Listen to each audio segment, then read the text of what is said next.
Engineers gateway के इस YouTube platform पर मैं ललित आठी एक बार फिर से आपका स्वागत करता हूं। आशा और उम्मीद करता हूं कि आपकी पढ़ाई बेहतर चल रही होगी। जैसा कि आप जानते हैं, लास्ट वीडियो में इलेक्ट्रिकल सब्जेक्ट के जो बेसिक रूल्स हैं न्यूमेरिकल्स को सॉल्व करने के, उन पर हमने डिस्कशन किया था। आज हम उसी कड़ी को आगे बढ़ाते हुए मैथ्स, जिसको आप लूप भी बोलते हैं, यानी कि मैथ्स या लूप एनालिसिस, उसकी हम यहाँ पर बात करने वाले हैं। तो बेसिकली मैथ्स या लूप एनालिसिस जो है वो एक एप्लीकेशन है केवीएल का, यानी कि ये एक आपका केवीएल का एप्लीकेशन है। ये जो एनालिसिस आप पढ़ते हैं, तो इसमें आपको जब क्वेश्चन सॉल्व करने के लिए वो बोलता है तो दो स्टेप्स में आपको इस क्वेश्चन को सॉल्व करना होता है। सबसे पहले आपका जो स्टेप होता है वो फर्स्ट स्टेप है जब आप अपने दिए हुए सर्किट में करंट को मेंशन करते हैं। यानी कि पहला स्टेप अगर मैं लिखूं तो label the mesh current, label the mesh current. Mesh क्या होता है या फिर अदर इंपॉर्टेंट टर्म्स क्या होती हैं, उस पर भी इलेक्ट्रिकल का एक वन शूट वीडियो हमारे यूट्यूब चैनल पर है, शॉर्ट क्वेश्चन आंसर की फॉर्म में, वो आप देख लें। उसमें सारी चीजें आपको मैंने 2 मार्क्स के पॉइंट ऑफ व्यू से शॉर्ट में बताई हुई हैं। वहीं पर अगर हम इसके बाद बात करें, यानी कि आपने लेबल कर लिया है मैश करंट का, जो करंट आपकी फ्लो होनी है उसको आपने मेंशन कर दिया है। और फिर सेकंड स्टेप की अगर हम बात करें तो सेकंड स्टेप में फिर आपको फाइंड आउट करना है या फिर इक्वेशंस राइट डाउन करनी है with the help of the KVL, यानी कि राइट। सेकंड स्टेप में आप क्या करेंगे, right the mash equations by using किसके, केवीएल, बाय यूजिंग केवीएल, जो सर्किट आपका दिया है उसके अंदर। अब इस दोनों स्टेप्स को या फिर किस तरीके से हम इसमें वैल्यू फाइंड आउट करेंगे उसको समझने के लिए हम एक एग्जाम्पल ले लेते हैं। एग्जाम्पल की हेल्प से आपको बहुत अच्छे से सारी चीजें क्लियर हो जाएंगी और किस तरीके से आपको सॉल्व करनी है चीजें वो भी आपको पता चल जाएगा। तो चलिए, एक डायग्राम मैंने यहाँ पर ऑलरेडी ड्रॉ किया हुआ है जिस तरीके से आपको एग्जाम में क्वेश्चंस देखने को मिलेंगे। तो मैंने एक एग्जांपल यहां पर ले लिया है। तो पहला स्टेप आपका क्या है बच्चों, पहले आपको करंट मेंशन करनी है अपने सर्किट में।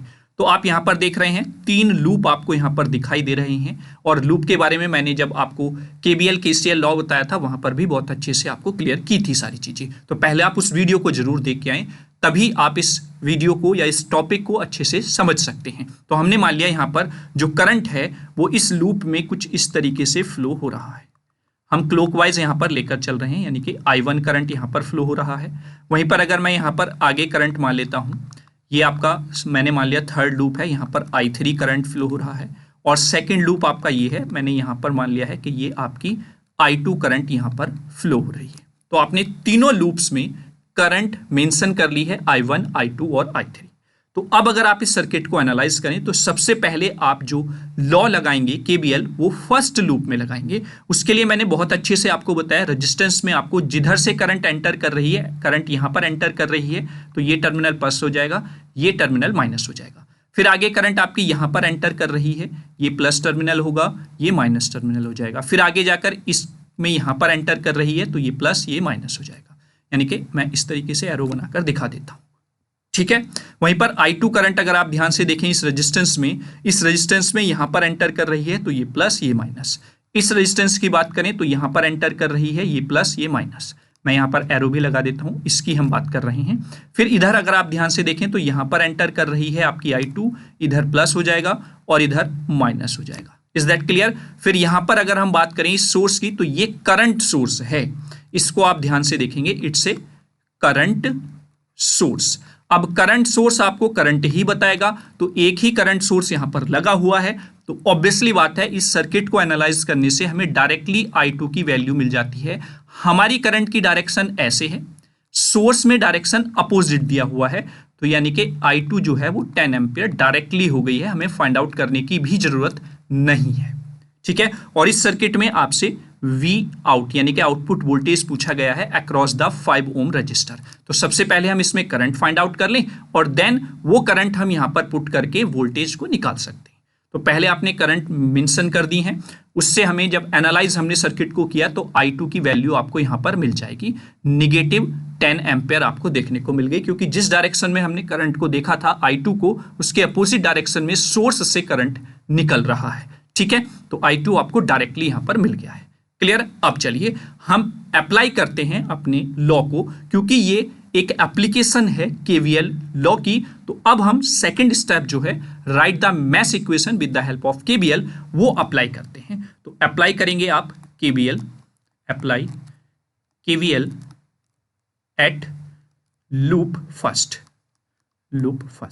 फर्स्ट लूप में जब आप अप्लाई करेंगे तो जो मैंने ट्रिक आपको बताई थी स्टेप बाय स्टेप, उसको ही आपको फॉलो करते हुए चलना है। देखिए करंट 1 ओम के रजिस्टर से निकल रही है तो निगेटिव साइन है, तो निगेटिव में 1 ओम रजिस्टर और करंट कितना है I1 वो हो जाएगा, यानी कि डायरेक्ट मैंने I1 यहां पर लिख दिया माइनस में।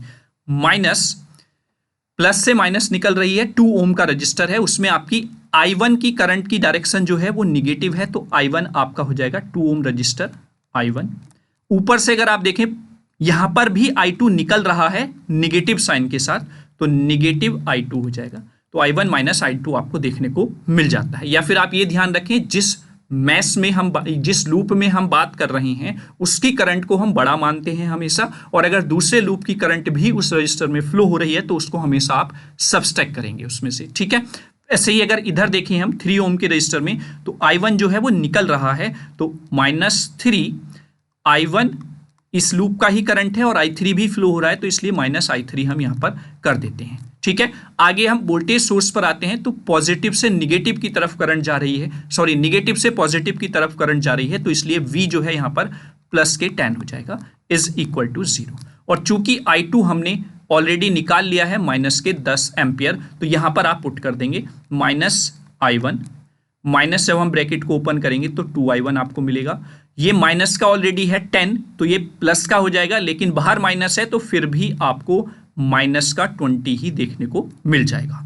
-3I1 प्लस हो जाएगा 3I3 प्लस का हो जाएगा 10 इज इक्वल टू 0। जब आप इसको अरेंज कर लेंगे इक्वेशन को, तो इक्वेशन आपको मिलेगी -6I1 plus 3I3 is equal to 10, क्योंकि ये आपका माइनस का 20 है, इसमें से प्लस के 10 ऐड होंगे तो माइनस का 10 बचेगा, और इधर जाकर वो राइट साइड इक्वल टू के वो प्लस हो जाएगा। तो ये पहली इक्वेशन आपको मिल जाती है। अब ऐसे ही आप अप्लाई करेंगे केवीएल आप अप्लाई करेंगे एट लूप सेकंड, जो आपका सेकंड लूप है जिसमें आपका I2 करंट फ्लो हो रहा है, तो इसमें डायरेक्टली आपको I2 मिल जाता है माइनस के 10, ठीक है। इसमें आपको कुछ नहीं करना है, आगे कुछ भी आपको अप्लाई करने की जरूरत नहीं, डायरेक्टली आपको यहां से मिल जाएगा। फिर अगर मैं कलर यहां पर चेंज कर लेता हूं बच्चों, केवीएल अप्लाई करना है एट लूप थर्ड। अब थर्ड लूप में आप केवीएल अप्लाई करेंगे। अब जब थर्ड लूप में आप केवीएल अप्लाई करेंगे तो देखिए किस तरीके से आपको अप्लाई करना है। यहां पर सबसे पहले इस रेजिस्टेंस की हम बात कर लेते हैं। यहां पर जो हमने करंट की डायरेक्शन ली है बच्चों, वो क्या ली है, आप अगर यहां से देखें तो हमारी करंट यहां पर फ्लो हो रही है निगेटिव टू पॉजिटिव, है ना, निगेटिव से पॉजिटिव की तरफ। तो यानी कि पॉजिटिव में जा रही है तो हम ले लेंगे 4, ब्रैकेट में आपका आ जाएगा I3, और दूसरे लूप से आ रही है I2, तो इसलिए उसको हम छोटा मानते हैं तो वो सबट्रैक्ट हो जाएगी। फिर आगे अगर हम चलते हैं तो इस रेजिस्टेंस में आपकी करंट यहां से एंटर कर रही है, तो ये प्लस टर्मिनल हो जाएगा और ये माइनस हो जाएगा। तो ये हो जाएगा बच्चों माइनस, एक सेकंड बेटा, सॉरी ये प्लस से माइनस ऐसे जा रही है ना, हाँ ठीक है, वो मैंने ऊपर वाले लूप का करंट का देखिए इस चीज का आपको विशेष ध्यान रख के चलना है, तो इसलिए ये -4 से स्टार्ट होगा। ऐसे यहां पर 5 ओम के रेजिस्टर में प्लस माइनस इधर निकल रही है, तो -5, और यहां पर केवल और केवल I3 ही करंट है आपका, तो I3 हो जाएगा। सेम एज इट इज जब इधर जाएंगे तो ये इधर प्लस से माइनस यानी कि बाहर निकल रही है, तो हम निगेटिव साइन के साथ जाएंगे 3, और इधर हो जाएगा I3 इस लूप के लिए बड़ा हो जाएगा I1 से, तो I3 माइनस I1 आपको यहां पर लेकर चलना है, इज इक्वल टू 0 आपका रहेगा यहां पर। Is that clear? तो जब आप इसको सॉल्व करेंगे यानी कि ब्रैकेट को ओपन करेंगे, I2 की वैल्यू आप -10 रखेंगे, तो सॉल्व करने के बाद आपके पास एक इक्वेशन आएगा -12 I3 प्लस के 3I1 is equal two plus के 40। ये आपकी इक्वेशन नंबर सेकंड हो जाएगी। तो अब आप इक्वेशन नंबर फर्स्ट और इक्वेशन नंबर सेकंड को सॉल्व आउट कर लेंगे। सॉल्व आउट करने के बाद आपको I1 और I3 की वैल्यू मिल जाएगी। उन I3 और I1 की वैल्यू को आप नोट कर लेंगे, और यहां से I2 आपको मिल गई है। तो यानी कि तीनों लूप्स में जो करंट आपने माननी थी वो आपने सॉल्व आउट कर ली है, वो आपने फाइंड आउट कर ली है। अब अगर इसके बाद हम देखें, आपसे पूछा गया है वी आउट, तो बेटा वी आउट जो है किस 5 ओम रजिस्टर्स में वो कितना फ्लो हो रहा है। करंट आपका I3 है और रजिस्टर है 5 ओम, तो यहां पर जो वोल्टेज ड्रॉप होगा वो ये आपको देखने को मिलेगा V = 5I3, और I3 की वैल्यू आप फाइंड आउट कर लेंगे और यहां पर पुट कर देंगे। तो इस तरीके से आपसे जहां पर वोल्टेज पूछा गया था, जिस रजिस्टेंस के अक्रॉस वोल्टेज पूछा गया था, वो आपका फाइंड आउट हो जाएगा। Is that clear? तो I hope step by step mesh या लूप एनालिसिस जो है क्लियर हो गया होगा। एग्जाम्पल की हेल्प से मैंने आपको बताने की कोशिश की है, तो आपको सारे डाउट्स, मैं नहीं मानता अब यहां पर आपको रहे होंगे। अगर आपने पहले इससे केवीएल को अच्छे से पढ़ के आए हैं, पहली वाली वीडियो और फिर ये वाली वीडियो देखी है, तो आपको कोई भी डाउट इसमें नहीं होगा। और जब हम इसके क्वेश्चंस की सीरीज करेंगे तब आप देखना जो मैंने आपको बताया है वो किस तरीके से सर्किट्स में अप्लाई होता है, और आप बहुत आसानी से इस इंपॉर्टेंट न्यूमेरिकल को कर जाएंगे, क्योंकि ये डेफिनेटली 7 नंबर में क्वेश्चन बनेगा ही बनेगा। पहली यूनिट से प्री डिफाइन है, जो 14 से 16 मार्क्स के क्वेश्चन आने हैं वो मैंने आपको बता दिए हैं। अगर वो वीडियो नहीं देखा है वो वीडियो जरूर देख लें, और डेली बेसिस पर इन वीडियोस के साथ आप न्यूमेरिकल की जो भी मैं एग्जाम्पल या न्यूमेरिकल यहाँ पर कराऊंगा उसकी प्रैक्टिस करते रहें। मैं गारंटी के साथ कहता हूँ आप न्यूमेरिकल नहीं छोड़ कर आएंगे। बस आप लोगों की डिमांड पर जितनी मेहनत मैं कर रहा हूँ उतनी ही मेहनत आप कर लीजिए। डेफिनेटली आप इलेक्ट्रिकल से जो आपका डर है वो निकल जाएगा। ठीक है, तो चलिए अब मिलेंगे नेक्स्ट नोडल एनालिसिस में। तब तक के लिए थैंक यू सो मच। जय हिंद, जय भारत।